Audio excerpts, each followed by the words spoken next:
Olá, minha amiga, meu amigo, hora do nosso encontro, nesta quinta-feira, 18 de setembro. Em 1977, depois de 13 anos, exilado no Uruguai, fugiu do Brasil em 64, dizem que com um uniforme de soldado da Brigada Militar, atravessou a fronteira seca para o Uruguai, Leonel de Moura Brizola. Se estabeleceu lá, tinha terras lá, e em 18 de setembro de 1977, o governo uruguaio, alegando que ele estava se imiscuindo em assuntos políticos do Brasil e do Uruguai, expulsou de lá.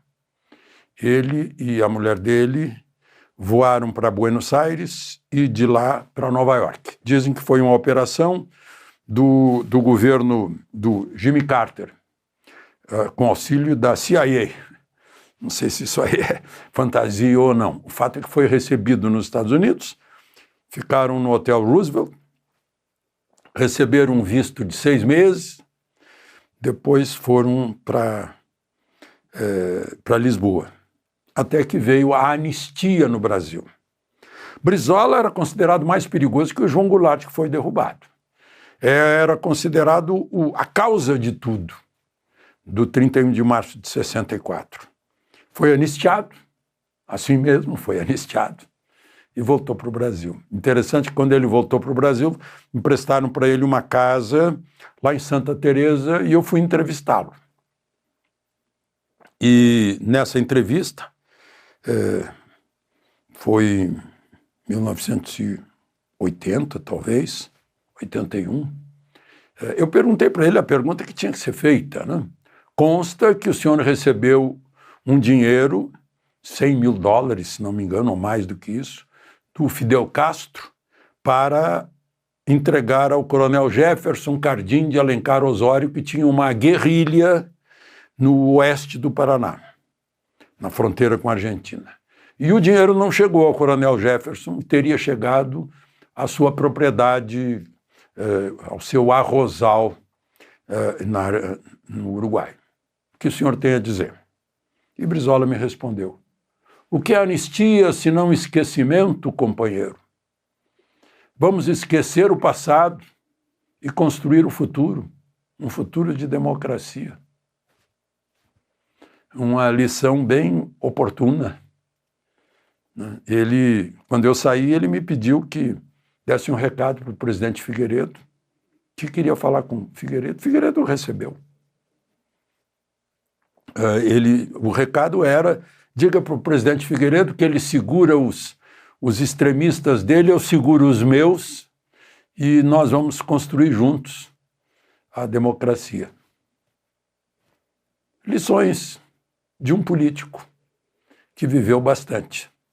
Depois ele percebeu que o seu PTB não existia mais, estava com a Ivete Vargas, e ele mesmo fundou o PDT. Um dos primeiros filiados que ele convidou foi o Carlos Lupe, que fornecia os jornais de Porto Alegre para ele, na banca da esquina do Hotel Everest, onde ele ficara hospedado. Histórias do Brasil contemporâneo.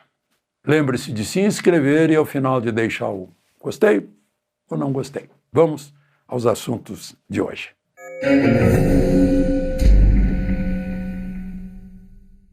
Bom, quando deu na véspera aquela emenda constitucional da blindagem de deputados e senadores, com 353 votos favoráveis, eu comentei com vocês que seria uma indicação para passar a anistia. Pois também ontem à noite passou a urgência para o projeto de anistia por 311 votos, contra foram 163, e com 7 abstenções. Vejam só, imediatamente, hoje, a surpresa, né? Os amigos me disseram: meu Deus, o relator é o Paulinho da Força Sindical, do Solidariedade, não vai ter anistia.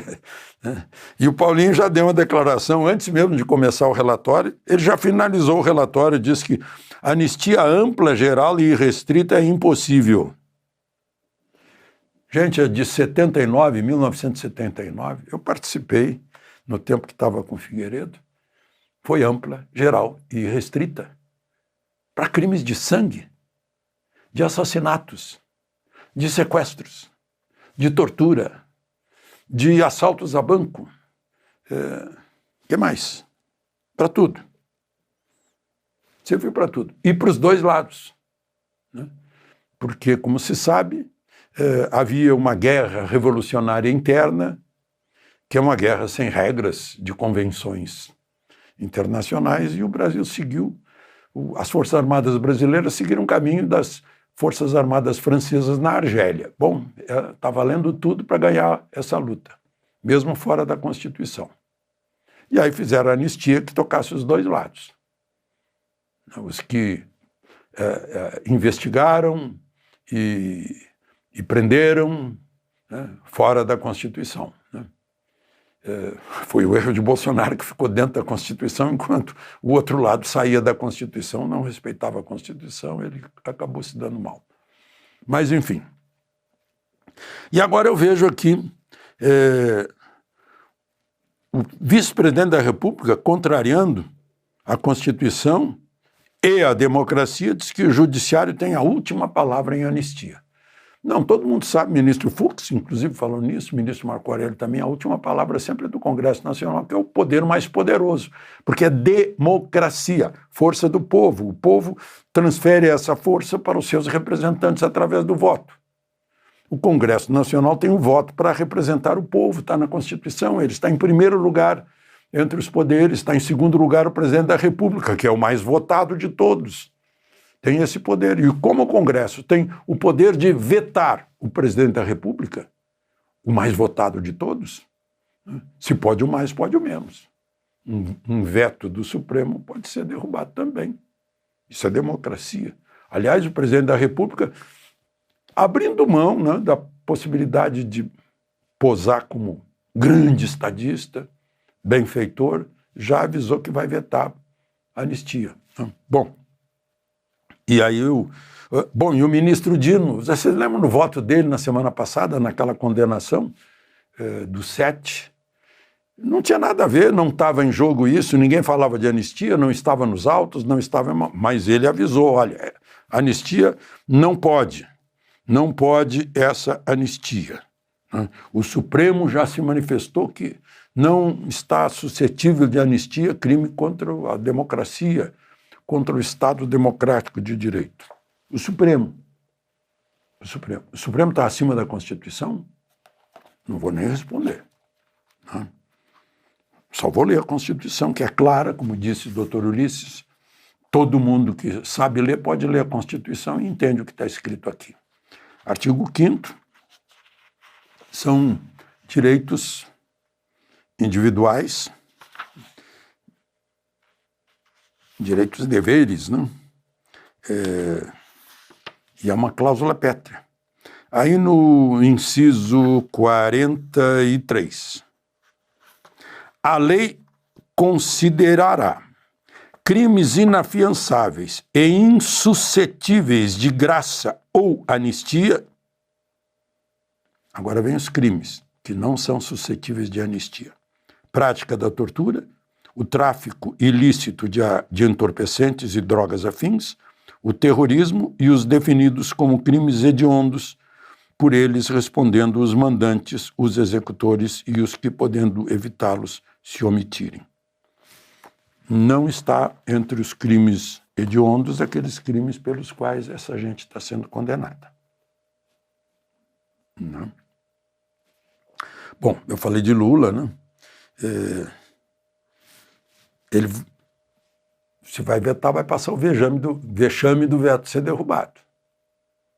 Aí vai para o Supremo, aí vamos ver o que vai acontecer. O Lula está indo a Nova York para a Assembleia Geral da ONU, que começa dia 22, mas a primeira-dama já está lá. Antecipou-se em 3 dias. Eu estou vendo aqui a programação dela hoje. Transversalização da conexão de gênero-clima. Eu não sei o que é isso, você sabe? seja lá o que for. E também diz que, talvez amanhã seja isso, é uma reunião sobre a causa palestina. Ainda bem que ela é socióloga, é porque ela deve conhecer tudo o que aconteceu nos acordos de Oslo em 1993, né? Em que Yasser Arafat e Menachem Begin, Yasser Arafat pela Organização da Libertação da Palestina, e era líder da Al-Fatah também, que era o braço armado, assinaram acordos que foram confirmados em Camp David, lá nos Estados Unidos, perante o presidente dos Estados Unidos.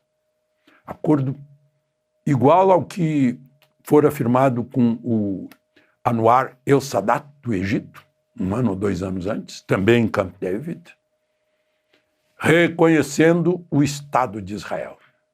A Organização para a Libertação da Palestina reconhece o Estado de Israel. E começa uma transição para o Estado da Palestina, na faixa de Gaza e na Cisjordânia. Deu prêmio Nobel para o Menachem Begin e para o Yasser Arafat, que está aí numa foto, que eu estou com ele, em 1996, ele prêmio Nobel da Paz, por causa disso. E vejam só, vocês lembram? Todos eles foram assassinados. O Anwar el-Sadat foi assassinado numa parada militar. Os que estavam desfilando estavam municiados. O Menachem Begin recebeu uma facada. E o Yasser Arafat foi para Paris para se tratar, mas dizem que era daqueles venenos que não deixam rastro. E aí o Hamas tomou conta de Gaza, tirou a OLP, implantou uma ditadura sobre os palestinos e usou os palestinos como reféns permanentes, como blindagem. Sempre lançou foguetes contra Israel de dentro de hospitais, de escolas, tinha as reservas de munição até em lugares da ONU, né? Então, a primeira-dama sabe muito bem disso, porque ela é socióloga, sabe que quem quer eliminar Israel, não existir o Estado de Israel, é o islamismo extremo, que foi que promoveu esses assassinatos e promove a ditadura como existe no Irã, né? Sob a égide do Irã, que tem o Hezbollah, como tinha antes os xiitas. Eu estava lá, em 82, no tempo dos xiitas, né? Lá no Líbano. E então, sabe muito bem, quem quer eliminar Israel é que não quer paz, não quer o Estado palestino. Não é Israel.